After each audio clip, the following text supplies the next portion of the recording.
Julie Newell here from Senegence International, just explaining questions about HairCovery system. Okay, first most commonly asked question is, why would my hair be feeling heavy or greasy?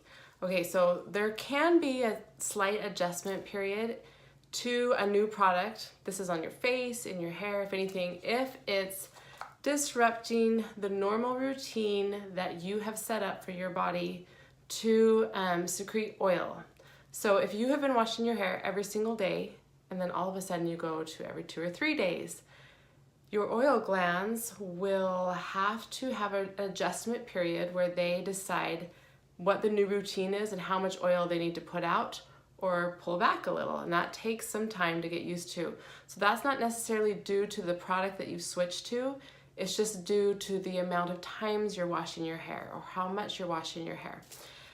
And same thing going for the products that you're using. It can be because of that, because if you are using something that was really drying before and your scalp was having to put out extra oil to help moisturize your hair and your scalp based on the product you were using, if you start using a product that has a lot of moisture for your scalp, your body doesn't all of a sudden go, whoop, stop, let me put out the exact right amount. It takes a little bit of time for it to figure out the new norm, and then it will calm back down and you should level out with the greasiness. The other thing that could be happening is you're just not using enough of the shampoo. The back of the bottle says a dime size, and that's a recommended use for a typical user. Every shampoo that I've seen known to man, I have this fun habit that I like to read the back of bottles to see what the directions say, because I always think they're so vague. Will have very vague directions, or very normal to a, what's the word I'm looking for? Suggested use to the average user.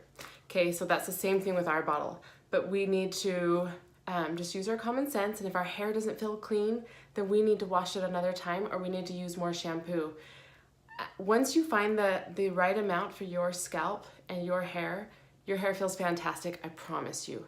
And what's happening is if you don't get it clean, when you go put our fantastic conditioner on it, it is sealing. So when we shampoo our hair, it kind of opens the cuticle, removes the dirt out from that hair shaft, and then our conditioner comes in and shuts the cuticle down, locks in the nutrients, leaves everything nice and smooth. Well, if you have left some of the previous oils from the last wash or the products in your hair that you haven't removed them completely off, the cuticle still might have been lifted a little bit, and then when the conditioner comes in, it's sealing in the nutrients along with yesterday's oils or yesterday's products. So it's super important that you get your scalp really clean. Do 1, 2, 3 shampoos. I've never seen somebody need to do more than 3. By the 3rd one, you should definitely get a sudsing, but that will teach you what it feels like to have your hair really clean. And so just kind of adjust those amounts as you go and as you learn what your head of hair needs and what your scalp needs. Also making sure to shampoo the roots and condition the ends. Up here in the roots is where we need all that shampooing. And by default, as we're rinsing our hair out, it's going to cleanse the ends, and then there's always cleaning agents in our conditioners. So you don't really need to be cleaning your ends unless you're trying to get out a lot of gel or something, or chlorine, and I would use other products for those types of things. This is a system used to help hair growth and thicken the hair, and so you just want to think along those lines. Okay, hopefully that helps for that greasy problem. Talk to you later.